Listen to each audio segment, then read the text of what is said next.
हरे कृष्णा। सभी भक्तों का स्वागत है आज की भगवत गीता क्लास में। तो पहले हम मंगलाचरण करते हैं। ओम अज्ञानितिमिरान्धस्य ज्ञानञ्जनशलाकया चक्षुरुन्मीलितं येन तस्मै श्रीगुरुवे नमः। श्रीचैतन्यमनोभीष्टं स्थापितं येन भूतले स्वयं रूपः कदा मह्यं ददाति स्वपदान्तिकम्। वन्देऽहं श्रीगुरो श्रीयुतापदकमलं श्रीगुरून् वैष्णवांश श्रीरूपं साग्रजातं सहगणरघुनाथं वितं तं सजीवं साद्वैतं सावधूतं परिजनसहितं कृष्णचैतन्यदेवं श्रीराधा कृष्णपादान् सहगणललिता श्रीविशाखान्विषां च। हे कृष्ण करुणा सिंधु दीनबंधो जगतपते गोपेश गोपिका कांता राधा कांता नमस्तते। तप्त कांचन गौरांगी श्री राधे वृंदावनेश्वरी वृषभानुसुते देवी प्रणमामि हरिप्रिये। वाञ्छाकल्पतरुभ्यश्च कृपा सिन्धुभ्य एव च पतितानां पावनेभ्यो वैष्णवेभ्यो नमो नमः। जय श्री कृष्ण चैतन्य प्रभु नित्यानंद श्री अद्वैत गदाधर शिवासादि गौर भक्तवृंद। हरे कृष्णा कृष्णा कृष्णा हरे हरे हरे राम राम राम हरे हरे। रामाय रामभद्राय श्रीरामचंद्राय वेदसे रघुनाथाय नाथाय सीताय पते नमः। नमो विष्णुपादाय कृष्णपृष्ठाय भूतले श्रीमते भक्तिवेदांत स्वामिन् इति नामिने। नमस्ते सारस्वते देवे गौरवाणी प्रचारिणे निर्विशेष शून्यवादी पाश्चात्य देशतारिणे।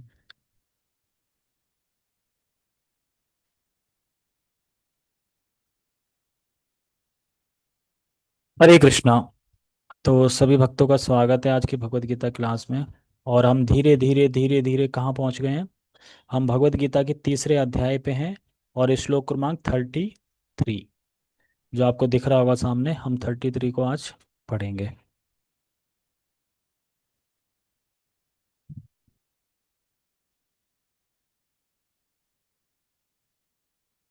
ठीक है।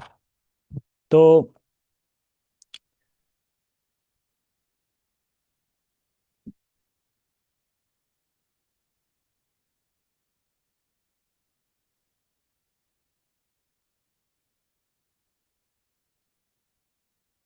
ठीक है। तो भगवत गीता यथारूप अध्याय 3 श्लोक क्रमांक 33, 32 में और 31 में हमने क्या सुना था? भगवान बताते हैं कि जो मेरा मत है, मई सर्वाणी कर्माणि, सभी कर्मों को मुझे समर्पित करो। तो एक व्यक्ति जो भक्त है वो मेरे मत को स्वीकार करता है। और जब मेरे मत को स्वीकार करता है तो उसे क्या प्राप्त होता है? फल। तो फल उसे प्राप्त होता है कि वह सभी सकाम कर्म का जो बंधन है उससे मुक्त हो जाता है। तो ये बताया था भगवान ने पिछले श्लोक में कि किस प्रकार से जो व्यक्ति है वो कर्म बंधन से मुक्त हो जाता है। और कैसे, क्यों क्यों मुक्त हो जाता है? क्योंकि नानुतिष्ठन्ति, भगवान के मत में बैठ जाता है। भगवान का जो मत है, भगवान जो कहते हैं, भगवान ने जो आज्ञा दी है उसके मत में वो बैठ जाता है। इसीलिए बैठ के और श्रद्धा से और ईर्ष्या से रहित होके जब वो करता है उस चीजों को, तो उसे कर्म बंधन जो है वो नहीं लगता। एक व्यक्ति। फिर दूसरा व्यक्ति भगवान ने बताया कि जो मेरे मत को नहीं मानता, मुझसे ईर्ष्या भी करता है, मुझसे द्वेष भी करता है और मेरे मत को नहीं मानता है, तो सर्व ज्ञान विमूढ़ात्मा, उसका सारा ज्ञान क्या हो जाएगा? नष्ट हो जाएगा। कौन सा ज्ञान? कर्म, कर्म क्या है, ज्ञान क्या है, भगवान क्या है, मैं कौन हूं, मैं क्यों इस जगत में फंसा हूं, ये सारी जो चीजें हैं वो सब नष्ट हो जाएगा। और नष्ट ना चेतसा, लास्ट में वर्ड आया था, जिसका मतलब है कि उसकी जो चेतना है वो भी नष्ट हो जाएगी। मतलब वो आगे कभी सिद्धि प्राप्त कर नहीं पाएगा। जिसमें सिद्धार्थ प्रभु ने क्वेश्चन किया था कि कौन सी सिद्धि, अणिमा महिमा कौन सी सिद्धि थी? तो ये सिद्धि नहीं है। सिद्धि मतलब भगवान कृष्ण का प्रेम प्राप्त करने की जो सिद्धि है वो प्राप्त नहीं कर पाएगा। तो इसके बाद अब अर्जुन के मन में एक शंका आ गई, एक क्वेश्चन आ गया। तो वो इस श्लोक, ये श्लोक बहुत अच्छा है। क्यों अच्छा है? क्योंकि ये श्लोक उस बात का विरोध करता है जो लोग ये बोलते हैं कि देखो हमें तो सारा ज्ञान हो गया, हमें पता चल गया, 16 माला करनी है, 4 नियम का पालन करना है, अब हमें कुछ करने की आवश्यकता नहीं है। तो गलत। ये श्लोक सीधा सीधा बता रहा है कि भाई आप चाहे कितने ज्ञानवान हो, आप खूब माला कर रहे हो, जप कर रहे हो, खूब ज्ञानवान हो, आपको सब कुछ पता है, लेकिन फिर भी आप कर्म बंधन से मुक्त नहीं हो पाओगे जब तक आप भक्तों का संग नहीं करोगे। ये श्लोक बताता है। क्या बताता है ये श्लोक? तो ये बहुत गूढ़ी बात बताता है कि जब तक आप भक्तों का संग नहीं करोगे तब तक आप मुक्त नहीं हो सकते। आपको भले ही कितना भी ज्ञान हो, ज्ञान भले ही हो और आप जानते भी हैं कि गलत है और इसके लिए मुझे दंड भी मिलेगा ये भी आप जानते हैं, लेकिन फिर भी आप वो गलत कार्य करोगे, क्योंकि इंद्रियां जो है वो गलत कार्य करवाएंगे आपसे।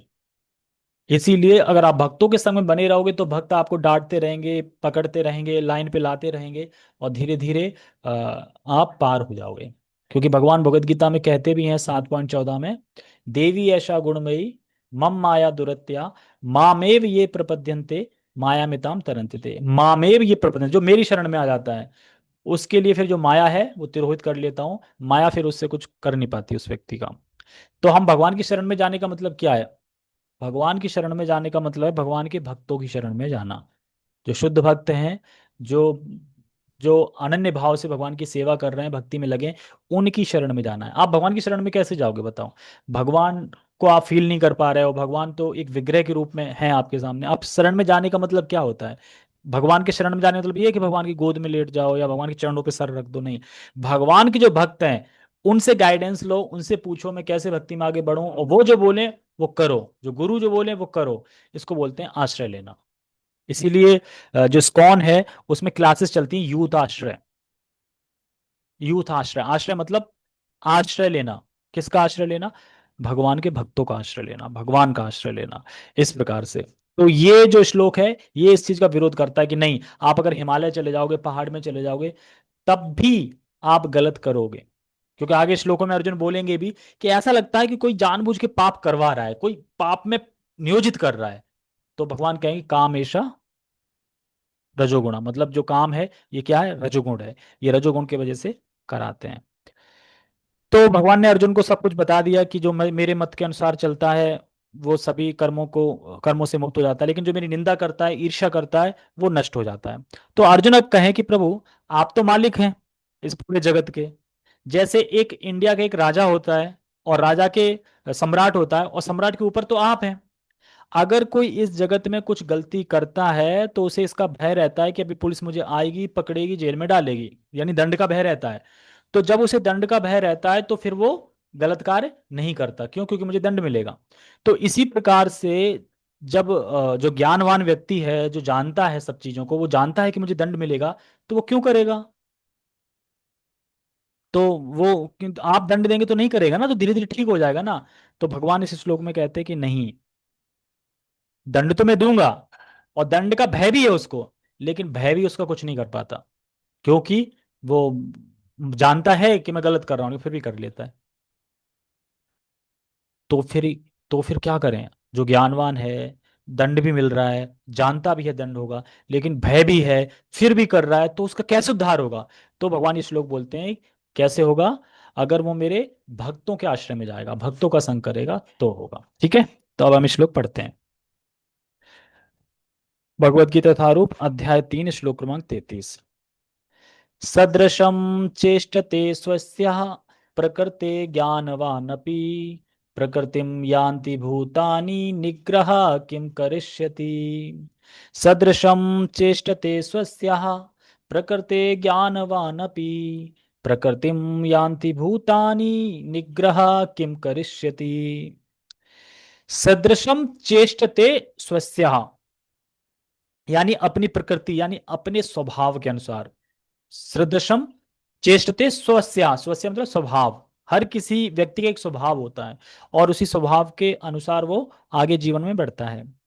तो बता रहे हैं यहाँ पे कि अपनी प्रकृति यानी स्वभाव के अनुसार वो चेष्टा करता है। सदृशम चेष्टते, चेष्टा करता है। कौन?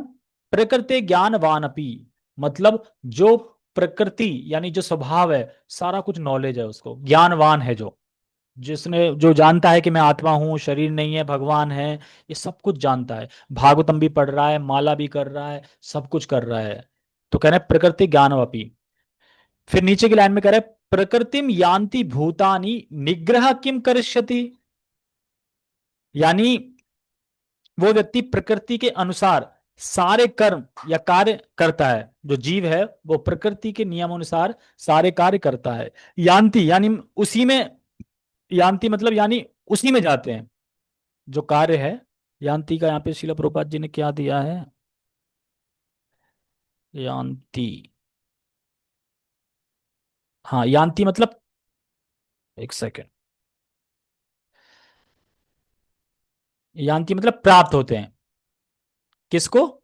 जो स्वभाव है, स्वभाव के अनुसार ही वो अपना कार्य करता है।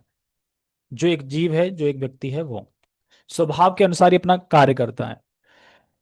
तो भगवान कह रहे हैं भूतानी मतलब सारे जीव, भूत भूत मतलब सारे जीव, निग्रहम किम करिष्यति। तो कह रहे हैं दबाने से क्या होगा। तो कह रहे हैं यहाँ पे कि देखो, जो स्वभाव होता है एक व्यक्ति का, वो स्वभाव के अनुसार कार्य करेगा। वो जानता है कि ये गलत है, इससे मुझे दंड मिलेगा, लेकिन फिर भी वो बैठ जाता है उस यान्ति मतलब प्राप्त होता है उसी को, उसी कार्य को करता है। उसे दबाने से क्या होगा। अगर वो दबा भी देगा कि मैं नहीं नहीं करूंगा नहीं करूंगा, तो इससे होगा क्या। इससे कुछ नहीं होगा, ये भगवान कहना चाह रहे हैं। तो मेन बात ये बता रहे हैं यहाँ पे कि इससे कुछ नहीं होगा। होगा उससे जब वो भगवान के भक्तों की शरण में जाएगा, उसी से वो मुक्त हो सकता है, उसी से वो इस चीज से छूट सकता है।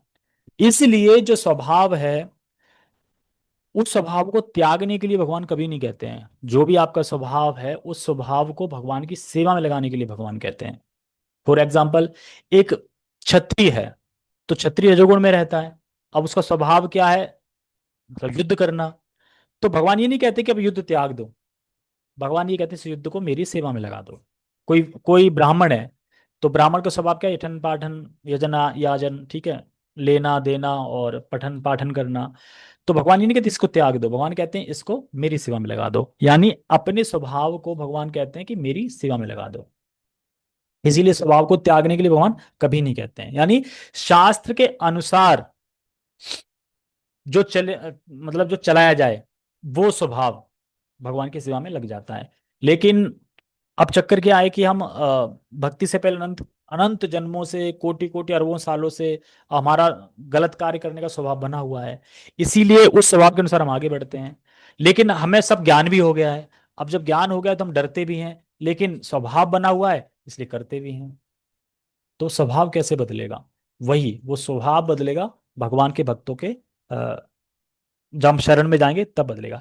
इसीलिए इसीलिए इस जगत में, सोसाइटी में लोग परेशान होते हैं। क्यों? क्योंकि जो उनका स्वभाव है उसके अनुसार ना करके वो विपरीत कार्य करना चाहते हैं। और जब विपरीत कार्य करना चाहते हैं, करेंगे, तो फिर क्या होंगे, परेशान रहेंगे। जैसे एक लेक्चर में गुरु महाराज के एक माता जी थी, वो बोल रही थी कि हम प्रभु महाराज जी, हम जॉब करते हैं और जॉब करके जब घर आते हैं तो फिर चूल्हा चक्का ये सब अपना कार्य करते हैं घर का, ये वो। लेकिन लेकिन लगता है कि एक अजीब सा डर लगता है, एक अजीब सा डर लगता है कि चूल्हा चक्का करना तो ठीक है, लेकिन जब ऑफिस जाना, ये बैलेंस नहीं हो पाता, ये समझ में नहीं आ रहा। तो गुरु महाराज यही बात बोलते हैं इस श्लोक की।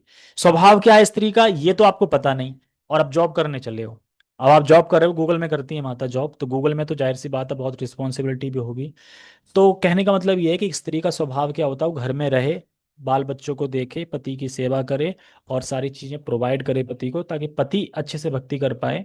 ये चीजें होनी चाहिए, हर चीज का पालन पोषण, साफ सफाई घर में, ये सब चीजें करी। ये नहीं बोला कि शास्त्र में जाके जॉब करो, निकल जाओ घर से बाहर, जॉब करो।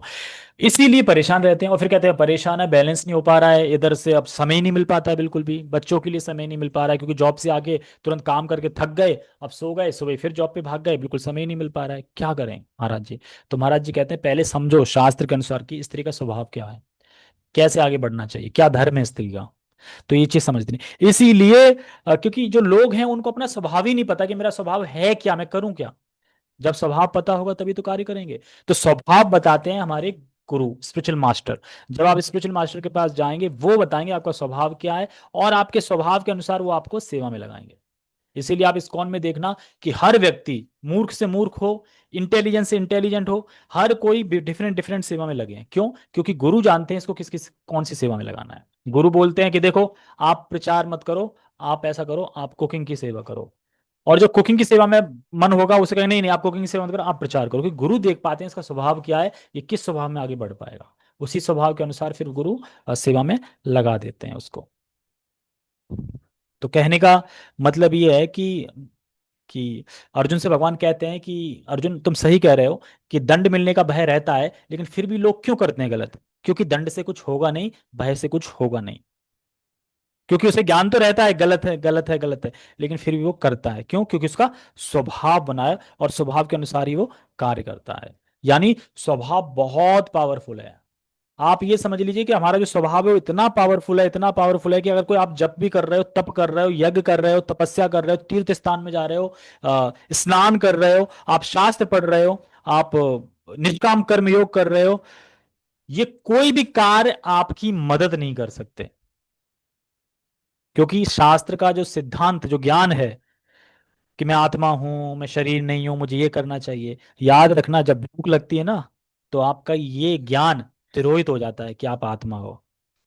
और प्रसाद पाने के लिए आप लड़ भी पड़ोगे किसी से। जब आपको भयंकर भूख लगेगी ना, कोई लाइन में घुसेगा, तो आप भूल जाओगे उस टाइम पे मैं आत्मा हूं, आपसे कहोगे मैं शरीर ही हूं। तो जब इतनी छोटी सी चीज के लिए आप भूल रहे हो कि आप आत्मा शरीर हो, सोचो आपका स्वभाव जो पीछे से चला आ रहा है, वो आपको प्रेशर, दबाव देता है। और जब दबाव देता है स्वभाव, तो आप ना चाह के भी वो कार्य करते हैं। जैसे गुरु महाराज या लेक्चर में एग्जाम्पल देते हैं बहुत अच्छा, एक नदी का। एक नदी है, एक नदी में बीच में आपने बांध लगा दिया कि ताकि पानी रुक जाए।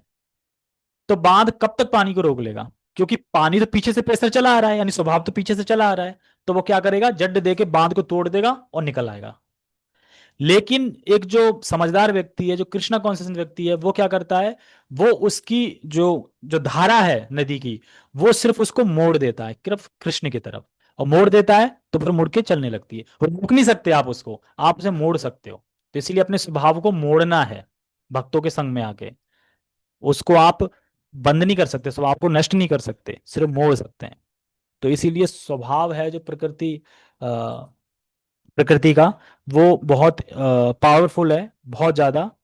तो इसको सही रास्ते पे लाने के लिए यही है कि आप भक्तों का संग करें। और भक्तों का संग करने का मतलब है कि जाओ और कृष्ण की कथा की चर्चा करो। और प्रजल्पा बिल्कुल नहीं करना है। जैसे एक माता जी कह रही थी, माता कि प्रभु जी, महाराज जी, हम क्लास करते हैं तो आधा घंटा तो क्लास की बातें होती हैं, लेकिन वही औरतें बाद में प्रजल्पा करने लगती हैं बीच बीच में। तो अब क्या उनका संग छोड़ दें, क्या करें? तो गुरु महाराज सीधा सा आंसर देते हैं इसका, कि आप उनको मौका ही मत दो बोलने का। आप उनको संग दो, उनका संग लो मत। इसीलिए जो प्रजल्पा करने वाले हैं, उनका संग, उनको संग हमें देना चाहिए, उनका संग लेना नहीं चाहिए। ये आवाज किसकी आ रही है? अच्छा, ठीक है, समझ में आया। हाँ, तो आगे हम पढ़ते हैं टेक्स्ट। इसमें एक चीज और लानी पड़ेगी, क्योंकि इसमें ये लगने के बाद यूएसबी पोर्ट ही नहीं है जिसमें माउस लगा सकूं। अनुवाद। ज्ञानी पुरुष भी अपनी प्रकृति के अनुसार कार्य करता है, क्योंकि सभी प्राणी तीनों गुणों से प्राप्त अपनी प्रकृति का ही अनुसरण करते हैं। भला दमन से क्या हो सकता है? अब आप प्रकृति के गुणों के हिसाब से जो आपका स्वभाव है वो करोगे। अब दमन से होगा भी क्या? कैसे दमन? जैसे दमन मतलब ये गलत है मैं नहीं करूंगा, अब आप रोक रहे हो, दमन कर रहे हो, इससे क्या होगा? कितनी देर रोक लोगे आप? कितनी देर रोक लोगे? करते करते अरे चलो कर ही लेते हैं, होता है कि नहीं होता है? जब गलत हम करते हैं तो कहते हैं नहीं, पता होता है गलत है गलत है, लेकिन फिर भी करते हैं क्योंकि स्वभाव है। तो इसीलिए भगवान करे इसको दमन करने से होगा भी क्या? लोग डरते तो हैं, मैं दंड दे भी दूंगा तो उससे क्या होगा? मैन तो ये है ना कि अंदर से सॉफ्टवेयर ही खराब है ना, वो स्वभाव ही चला आ रहा है इस तरीके से। तो गलत है मुझे नहीं करना है कि नहीं करना है। पर दमन करने से क्या होगा सर? क्योंकि स्वभाव जो आपने प्राप्त किया है, जैसे रजोगुण स्वभाव प्राप्त किया, तो रजोगुण कार्य करोगे ही करोगे। डिफरेंट डिफरेंट व्यक्ति आप देख सकते हैं कि वो अपने मन की करते हैं, लास्ट में आके आप भली सेवा बता देना, वो सेवा भी करेंगे अपने मन के अनुसार करेंगे। आप जैसा बताएंगे वैसे एज इट इज नहीं करेंगे। प्रभु जी मैंने तो सोचा था इस तरीके से कर लेंगे तो हो जाएगा। जैसे प्रभु जी मुझे भी कई बार सेवा देते हैं। प्रभु जी ने एक बार सेवा दी थी कि आपको वहां जब अभिषेक हो रहा होगा गौर पूर्णिमा पे, तो आपको वहां डटे रहना है, पूरी विधि लिखनी है कैसे कैसे होता है। हम नहीं कर पाए, हम बोला एकदम सही से फॉलो, हम सोच रहे थे अपने मन के हिसाब से कर लेंगे, ये कर लेंगे वो कर लेंगे, वीडियो बना लेंगे दिखा देंगे, लेकिन नहीं हो पाया। लेकिन प्रभु जी ने बोला था तो कुछ सोच के ही बोला होगा। तो इस तरीके से हम करते हैं। तो अब इसका मतलब ये दमन भी ना करें, तो इसका मतलब दमन नहीं करना चाहिए। बुरी इच्छा आ रही तो कर लो, अच्छी इच्छा आ रही तो कर लो, ऐसा करना है? नहीं। आपको आपको दमन करने का प्रयास तो करना चाहिए, लेकिन ये मान लो कि दमन करने का प्रयास है वो टेंटेटिव है। टेंटेटिव मतलब कि क्या बोल सकते हैं, ये परमानेंटली नहीं है। परमानेंटली तो वही है भक्तों का संग। ये आप ये है कि अगर आप जैसे कभी आया तो आपने थोड़ी देर के लिए झेल लिया कि नहीं करूंगा नहीं करूंगा, थोड़ी देर के लिए। क्योंकि अगर अगर हम दमन नहीं करेंगे बिल्कुल भी, तो ये सोसाइटी ही खत्म हो जाएगी। क्यों? क्योंकि फिर तो जो जिसके मन में आ रहा है तुरंत कर लेगा, क्योंकि हम रोकते हैं ना कि नहीं करना, ये गलत है, नहीं करना है। तो दमन करना है, लेकिन ये भी समझना है कि दमन ये जो कर रहे हैं ये परमानेंटली नहीं है, ये कुछ समय तक संभाल सकते हैं हम इससे, ज्यादा देर तक नहीं संभाल सकते। जैसे भाई बांध वाला एग्जांपल, बांध थोड़ी देर संभाल सकता है पानी को, लेकिन जब जब बहाव ज्यादा आएगा पीछे से तो फिर बांध भी टूट जाएगा। इस तरीके से तो इसलिए कुछ समय तक ठीक है दमन करें, लेकिन ये सोल्यूशन नहीं है। सोल्यूशन क्या है?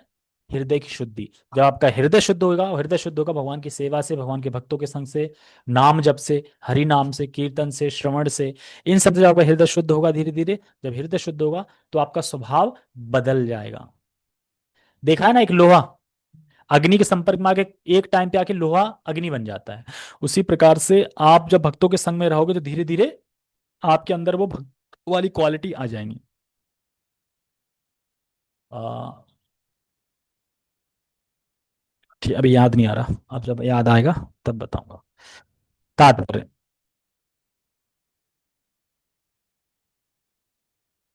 तात्पर्य भाई शिला प्रभुपाद, कृष्ण भावनामृत के दिव्य पद पर स्थित हुए बिना प्रकृति के गुणों के प्रभाव से मुक्त नहीं हुआ जा सकता, जैसा कि स्वयं भगवान ने 7वें अध्याय में कहा है।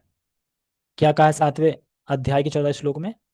देवी ऐसा गुणमयी मम माया दुरते मामेव ये प्रपद्यन्ते माया में ताम तरंतते। तो यही कह रहा है कि जब तक कोई कृष्ण भावना के पद पर स्थित नहीं होगा, प्रकृति के 3 गुणों के प्रभाव से नहीं बच पाएगा। और जैसे ही आप भगवान के सरेंडर हो जाएंगे, भगवान के शरणागत हो जाएंगे, तुरंत माया आपको छोड़ देगी। अतः सांसारिक धरातल पर बड़े से बड़े शिक्षित व्यक्ति के लिए केवल सैद्धांतिक ज्ञान से आत्मा को शरीर से पृथक करके माया के बंधन से निकल पाना असंभव है। देखो भगवान खुद ही कह रहे हैं ना, बड़े बड़े शिक्षित और बड़े बड़े जो सैद्धांतिक ज्ञान से आप जानते हैं, जो बढ़िया सैद्धांतिक ज्ञान जानते हैं कि क्या गलत है क्या सही, सब वो भी असंभव है इस बंधन से निकलने का। सोचो भगवान कितना बढ़िया सोल्यूशन दे रहा है। क्योंकि हम जानते हैं कि ये गलत है, और हम जब ये करेंगे तो भगवान दंड भी देंगे। जिस तरीके से यहाँ राजा दंड देता है, या हम रेड लाइट क्रॉस करते हैं तो पुलिस जो है वो दंड देती है, उसी प्रकार से भगवान भी दंड देंगे। फिर भी हम अपने स्वभाव के अनुसार वो गलत करते हैं। जैसे जबरन कोई करा रहा है एक तरीके से ना, हम रोक नहीं पा रहे हैं अपने आप को। क्योंकि अगर हम शास्त्र पर चलेंगे, सही सही शास्त्र पर चलेंगे, तो शास्त्र पर हम मतलब चलेंगे, तो हम जो पुरुषार्थ हैं, धर्म अर्थ काम मोक्ष, वो प्राप्त होंगे। लेकिन क्योंकि हमारी प्रवृत्ति नहीं है शास्त्र पे चलने की, इसीलिए हम गलत कार्य करते हैं। तो गुरु महाराज मतलब बता रहे थे यहाँ पे प्रभु जी कि सोल्यूशन क्या है इस चीज का।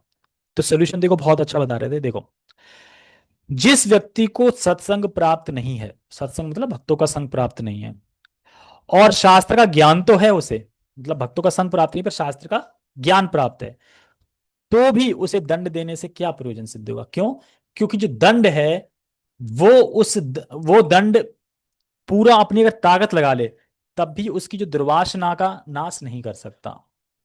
समझ में आ रहा है? दुर्वासना मतलब जो उसका स्वभाव है उसका नाश नहीं करता ये दंड। दंड भी मतलब जो दंड दिया जा रहा है वो दंड नहीं कर सकता कुछ, तो दंड दे के क्या फायदा? तो इसीलिए भगवान कह रहे हैं कि दमन से क्या फायदा, क्योंकि वो दमन कर ही नहीं पाएगा ना कुछ। जैसे कि कुछ एक भौतिक एग्जांपल देता हूँ। पियक्कड़ व्यक्ति है, अब पियक्कड़ व्यक्ति वो ऐसा पियक्कड़ है कि जब तक वो 2-3 बोतल चढ़ा तब तक उसे नशा नहीं आता। अब आप एक बोतल पिला के होगा भी क्या, उसे नशा तो चढ़ेगा नहीं, मतलब वो सोचेगा नशा तो चढ़ेगा नहीं, एक बोतल पी के क्या करूंगा मैं। इसी प्रकार से यहाँ बता रहे हैं कि जो सांसारिक व्यक्ति है, जो उसे सत्संग प्राप्त नहीं है पर शास्त्रों का ज्ञान पूरा पूरा है, उसका जो दंड है, क्योंकि वो दंड उसकी दुर्वासना का नाश नहीं कर पाएगा, परंतु अगर सत्संग मिल जाए उसे, विपरीत समझ लो, सत्संग मिल जाए, भक्तों का संग मिल जाए, तो प्रबल दुर्वासना भी अगर उसके अंदर हो, प्रबल दुर्वासना मतलब बहुत हार्ड लेवल पे भी हो, उसका भी नाश कर देगी। तो इसीलिए भगवान कह रहे सोल्यूशन क्या है फिर, भक्तों का संग। इसलिए भक्त संग से सभी पाप दुर्वासना समाप्त हो जाएंगे, केवल ज्ञान से नहीं होगा। इसलिए दुस्संग त्यागो, बुद्धिमान जो संत है, भक्त है, उसकी वाणी को सुनो, और उस हिसाब से आपकी धीरे धीरे जो दुर्वासना है वो समाप्त होगी। ऐसे अनेक तथाकथित आध्यात्मवादी हैं जो अपने को विज्ञान में बड़ा चढ़ा मानते हैं, किंतु भीतर भीतर वे पूर्णतया प्रकृति के गुणों के अधीन रहते हैं, जिन्हें जीत पाना कठिन है। तो कोई व्यक्ति वही है कि बहुत ज्ञानी है, बड़ा चढ़ा है, कि भाई हम तो हिमालय पर्वत जाएंगे और वहां पे जाके भक्ति करेंगे, तो भले ही कितना भी ज्ञान हो, क्योंकि वहां संग तो है नहीं, तो धीरे धीरे क्या है, वो वापस आएगा और फिर संसारिक कार्य में फिर लग जाएगा वो। क्योंकि कभी भी मन खिसक सकता है ना, कि अरे यार कहाँ मैं टाइम वेस्ट कर रहा हूँ, कभी कोई भक्ति में भी लगता है ऐसा, अरे कहाँ मैं मन कर रहा हूँ, कितना अच्छा वो था कि हम संडे को मूवी देखते थे, कुछ भी खाते थे, बढ़िया बढ़िया गर्म जलेबी रेडी पे, चाट पकौड़ा सब पाते थे, रेस्टोरेंट जाते थे, कहाँ चला गया ये लाइफ, कहाँ चला गया ये लाइफ, तो ऐसा लग रहा है डिलीट हो गया। लेकिन हम समझ नहीं पा रहे कि उस लाइफ से अच्छा ये लाइफ है। लेकिन क्योंकि हमारा स्वभाव बना हुआ है पहले का, तो फिर इसीलिए हमारे लिए बहुत कठिन हो जाता है, क्योंकि मन भगवान में लगा नहीं है। अब इंद्रिय को दमन करके खींच करके होगा भी क्या, क्यों, क्योंकि इंद्रिया तो जाएंगी जाएंगी। अगर आपका मन भगवान में लग गया है तो चलो ठीक है, इंद्रिया मान भी जाएंगी, क्योंकि मन की सुनती है इंद्रियां, लेकिन मन ही नहीं लगा है आपका भगवान में, तो फिर कुछ नहीं हो सकता। आगे बढ़ते हैं। ज्ञान की दृष्टि से कोई कितना ही विद्वान क्यों ना हो, किंतु भौतिक प्रकृति की दीर्घकालीन संगति के कारण वह बंधन में रहता है। कृष्ण भावनामृत उसे भौतिक बंधन से छूटने में सहायक होता है, भले ही कोई अपने नियत कर्मों, सॉरी हाँ नियत कर्मों के करने में संलग्न क्यों न रहे। अतः पूर्णतः कृष्ण भावनावित हुए बिना नियत कर्मों का परित्याग नहीं करना चाहिए। आप जब तक पूर्ण कृष्ण भावनावित नहीं हो जाते तब नियत कर्मों का परित्याग नहीं करना चाहिए आपको। जो आपकी प्रिस्क्राइब ड्यूटी है उनको आपको करना चाहिए, जो वेदों में बताए गए हैं, आपका जो भी वर्ण आश्रम के अकॉर्डिंगली है। जब पूर्ण कृष्ण भावनावित हो जाओगे तो फिर तो आप जगन्नाथ दास बाबा जी से हो जाएगा, आप पब्लिक टॉयलेट में जाके भी हरिनाम कर लोगे, अभी थोड़ी कर सकते हो। जैसे एक व्यक्ति पूछ रहा था कि प्रभु जी बाथरूम में नाम ले सकते हैं, हाँ बिल्कुल ले सकते हो, लेकिन नाम माला पे नहीं लेना है, वहां पे आप ले सकते हो मुंह से कैसे भी। अब ये नहीं आप माला लेके घुस गए उसमें, ठीक है तो, लेकिन वो लेवल एक अलग हो जाता है, वो तो आपका हमेशा हृदय में नाम चल रहा होता है। किसी को भी सहसा अपने नियत कर्म त्याग कर तथाकथित योगी या कृत्रिम आध्यात्मवादी नहीं बन जाना चाहिए। अच्छा तो यह होगा कि यथा स्थिति में रहकर श्रेष्ठ प्रशिक्षण के अंतर्गत कृष्ण भावनामृत प्राप्त करने का प्रयत्न किया जाए। तो इसीलिए हर व्यक्ति तुरंत वैरागी नहीं हो सकता, इसीलिए उसे क्या करना चाहिए, नियत कर्मों को करना चाहिए, फिर धीरे धीरे जब आगे बढ़ेगा तब उसे खुद ही वैराग कब होने लगेगा। अब इसका मतलब ये नहीं है कि वैरागी बनने का मतलब नहीं है, तो इसका मतलब ये है कि भोगी बन जाए, उल्टा नहीं समझ लेना है कि आज वैरागी नहीं बनना, ठीक है तो भोगी बन जाओ, नहीं। आपको लिमिटेड रहना है और कृष्ण महत्व के में उसमें रहना है, अपना सेवा करनी है, फिर धीरे धीरे धीरे आपको रियलाइज होने लगेगा कि हाँ अब आप थोड़ा वैराग्य आ गया आपके अंदर, अब आपको ये पनीर वनीर इनसे अटैचमेंट नहीं है, आपको जय जयकार से माला नहीं बिनाई इससे, फिर धीरे धीरे ये लगने लगेगा आपको। इस प्रकार कृष्ण की माया के बंधन से मुक्त हुआ जा सकता है। तो इस प्रकार से हमें समझना चाहिए कि भले ही हमें ज्ञान हो गया है बहुत, लेकिन फिर भी अगर हमें भक्तों का संग नहीं करेंगे तो हम कभी भी जो ये जो बंधन का जो बता रहे हैं भगवान के बंधन में रहेगा, भक्ति से आउट मतलब कि आप कभी बंधन से मुक्त हो नहीं पाओगे, आप भोग में ही लगे रहोगे, इंद्र तृप्ति में ही लगे रहोगे। ये चीज आप समझ सकते हैं इस श्लोक से, ठीक है। हरे कृष्णा। अरे आज तो पार्थ सारथी प्रिया माता जी भी आई हैं, धन्यवाद। ठीक है, किसी का कोई प्रश्न तो नहीं है? भक्तों के संग से क्या तात्पर्य है? भक्तों के संग से ही तात्पर्य है, भक्तों के संग में जाके श्रवण करना, और भगवत चर्चा करना, कृष्ण कथा करना। भक्तों का संग मतलब यही है कि आदान प्रदान करना, कृष्ण के बारे में सुनना, कृष्ण के बारे में बताना, ये सब चीजें। भक्तों का संग तो सब जानते हैं ना, कीर्तन करना, रहना, मतलब कृष्णा कॉन्सियसनेस हर मिनट आपका कृष्ण की चर्चा में, कृष्ण की कथा में, उसमें, उसी को बोलते हैं भक्तों का संग। अगर जो भक्त हैं तथाकथित माला करते हैं, लेकिन आप बात प्रजल्पा कर रहे हैं, तो भक्त का संग नहीं है। भक्त संग का मतलब ही है कि विचारों का आदान प्रदान, कि कृष्ण ने आज क्या कहा, कृष्ण ने कौन सी लीला में, चलो आज हम कृष्ण कथा करते हैं, कृष्ण पढ़ते हैं, भगवत गीता पढ़ते हैं, कृष्ण चर्चाएं, जो आपने कथा सुनी है, जो आपने श्रवण किया, उसके बारे में डिस्कस करना बैठ के, एक तरह से फील करना कृष्ण को, एक दूसरे से आदान प्रदान करना, विचारों का आदान प्रदान। विचार मतलब उसने कुछ बोला तो उसको फिर अपने जीवन में उतारना और फॉलो करना। जैसे गुरु ने बोला है कि ये करना है, आपने सुन लिया, अब कर रहे हैं, तो यानी संग। जैसे हम शिला प्रभुपाद जी की चीजों को पढ़ रहे हैं अभी तात्पर्य, तो हम शिला प्रभुपाद जी का संग कर रहे हैं, प्रजल्पा तो कर नहीं रहे, यहाँ पे संग कर रहे हैं, तो इसी को बोलते हैं संग करना, भक्तों का संग।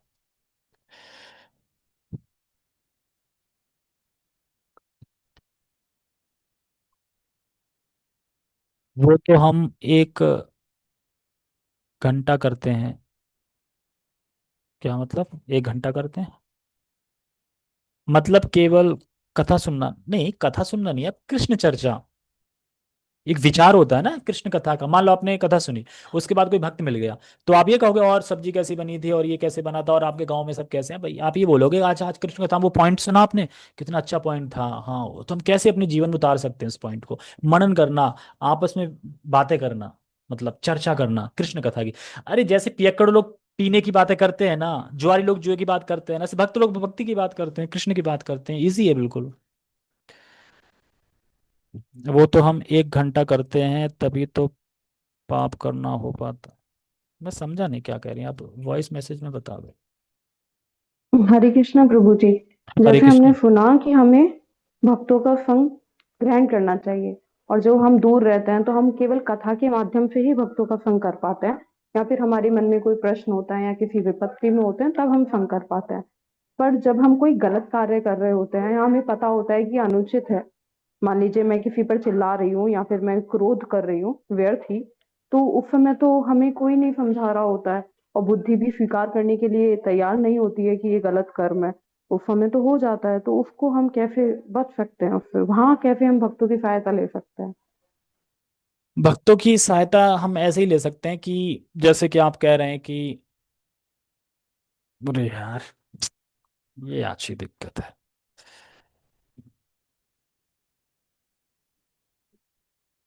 चक्कर ये सबसे बड़ा कि ये बंद हो जाता है तुरंत।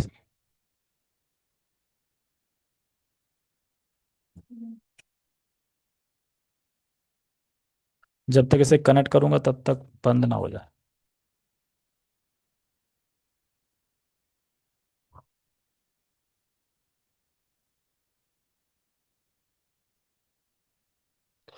हरे कृष्णा, आवाज आ रही होगी अभी? हाँ, तो लाइट चली गई थी तो वाईफाई डिस्कनेक्ट हो गया था। हाँ, तो माता जी ये पूछ रही थी, जैसे हम 1 घंटा कथा सुनते हैं, तो उस टाइम पे तो ठीक है, भक्तों का संग हो रहा है, लेकिन क्योंकि अब वो दूर रहते हैं, वैसे भक्तों का संग नहीं कर सकते, तो क्या करें? और कभी कभी हम ऐसी गलतियां कर देते हैं कि जो नहीं करनी चाहिए, मतलब जो कृष्ण को प्रसन्न करने वाली नहीं है, वो करते हैं, तो उससे कैसे बचें? देखो, उससे बचने के लिए यही है कि आपके पास जितना समय है, मतलब जितना समय आपके लिए मिल रहा है, आप ये नहीं कि कथा सुनिए घंटे, उसके बाद और समय आप रीडिंग भी तो कर सकते हैं ना, एक रीडिंग भी है, आप रीडिंग कर सकते हैं, आप किसी भक्त से बात कर सकते हैं, किसी फीमेल माता जी से बात कर सकते हैं जब भी आपको समय मिल रहा है। और जब आपके पास बिल्कुल समय नहीं है, तो उस टाइम पे आप अपना कार्य कर सकते हैं, कुछ भगवान की सेवा कर सकते हैं, कैसे भी आप अपने आप को इंगेज रखिए।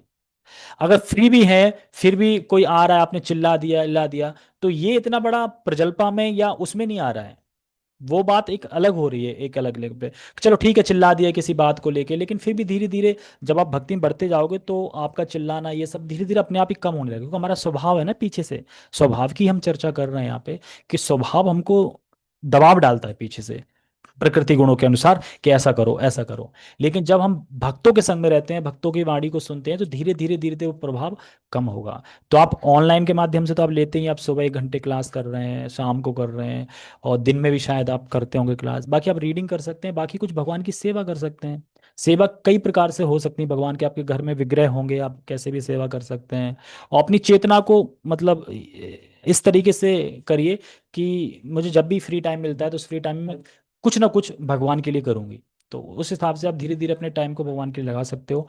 और बाकी आप किसी से चिल्ला देते हैं या किसी से बुरा बोल देते हैं, आपको ऐसा लगता है, तो ये आपको जो गिल्टी फील हो रही है, यही भगवान धीरे धीरे देखेंगे और धीरे धीरे आपको सोल्यूशन देंगे। एकदम नहीं होता ये, क्योंकि हमारा स्वभाव बना हुआ है ना, स्वभाव बना हुआ है। तो स्वभाव को अकॉर्डिंगली हम कर देते हैं। लेकिन धीरे धीरे हमें प्रयास करना चाहिए कि इस चीज़ को हम मिनिमाइज करें, कम करें। कम करते ही करते करते करते कम होगी।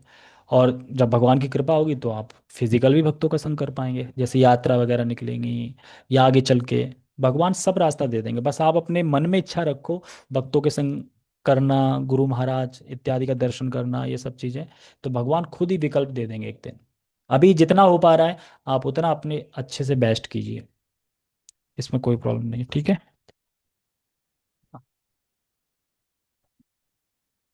जब भौतिक लोगों का संपर्क होता है तो गलत हो ही जाता है। तो अब कैसे गलत हो जाता है, मतलब भौतिक लोगों का संपर्क होता है तो आप कट टू कट बात कीजिए। मतलब जो आप, जितना काम है, जैसे मैं भी ऑफिस में जाता हूँ तो भौतिकतावादी तो ऑफिस में बैठे हैं, तो मैं अब ये नहीं कि अपने हृदय की बात शेयर कर रहा हूँ। तो यहाँ पे आचार्य बताते हैं कि जब आप मटेरियल लोगों से डील करते हैं, भौतिकतावादी लोगों से डील करते हैं, तो अपने हृदय को नहीं खोलना चाहिए कभी भी। उनसे काम टू काम की बात करनी चाहिए। जैसे कि किसी ने कुछ कोई पार्सल आया, तो पार्सल आया, आपने आपने पार्सल ले लिया और उसको पैसे दे दिए, वो गया। और कोई भौतिक व्यक्ति आएगा, आपने सब्जी वब्जी खरीदी उससे, तो सब्जी ले ली। अब ये नहीं आप उससे बात ही करते जा रहे हैं, मैं तो ये हाल है, मैं तो घर में हूँ, ये वो, ये सब चीज़ नहीं करनी। अपना हृदय की जो खोलना है वो सिर्फ भक्तों में, ठीक है, भक्तों में खोलना है, माता जी इसमें, मतलब जो जिसको आप चाहने, हाँ, इस तरीके से। बाकी बाकी जो भौतिक लोग हैं उसमें आपको हृदय बिल्कुल नहीं खोलना है, कट टू कट बात करनी है। मतलब जितना व्यवहार में जितनी बात करनी पड़ती है उतनी बात करो, तो वो कोई बुराई नहीं है। व्यवहार में तो सबको बात करनी पड़ती है कि आज खाना क्या बना है, घर में ये बना, अच्छा उसने ये हो गया, ये सबको करनी पड़ती है। लेकिन आपको अंदर से चेतना रखनी होगी कि कृष्ण भगवान है और उनको केंद्र में रखना चाहिए, और उनके लिए मैं कर रही हूँ, तो उनके लिए ही मुझे ये सब करना पड़ रहा है। तो इसमें कोई बड़ी गलती नहीं है। भौतिकतावादी तो हर जगह भरे ही पड़े हैं, हमें हृदय नहीं खोलना है उनके सामने। संग देना है, संग लेना नहीं है उनका, ठीक है। ओके। रीडिंग बहुत ज़रूरी है, हाँ रीडिंग तो ज़रूरी है। रीडिंग के लिए आप बुक्स होंगी आपके पास, क्योंकि अगर आप बुक से पढ़ोगे तो ज़्यादा अच्छा है मोबाइल से पढ़ के। मोबाइल तो एक अल्टीमेट मतलब कि बाद का है कि चलो ठीक है कुछ नहीं है तो पढ़ लो, लेकिन रीडिंग बुक से करी जाती है, फीलिंग तभी आती है कि आप रीडिंग कर रहे हैं। तो बुक्स आज द बेसिस, शिला प्रभुपाद जी कह भी हैं कि बुक्स हैं वो बेसिस है भक्ति की। तो इसीलिए अगर आपके पास बुक है नहीं, आप बता दीजिए, हम भिजवा देंगे कोरियर वोरियर से। आप पढ़िए धीरे धीरे, कैसे भी चुप चुपा के पढ़ सकते हैं, आप पढ़िए। और इतना सोचिए मत, मतलब अभी जितना समय मिल रहा है, जितना आपको मिल रहा है उतने में आप भक्ति कीजिए, ठीक है। और जब भौतिकता लोग हैं उनसे बस व्यवहार की बातें कीजिए, अपना हृदय मत खोलिए बिल्कुल भी। क्योंकि जब हम हृदय खोलते हैं तब होता है कि हम उनका संग ले रहे हैं, संग दे रहे हैं।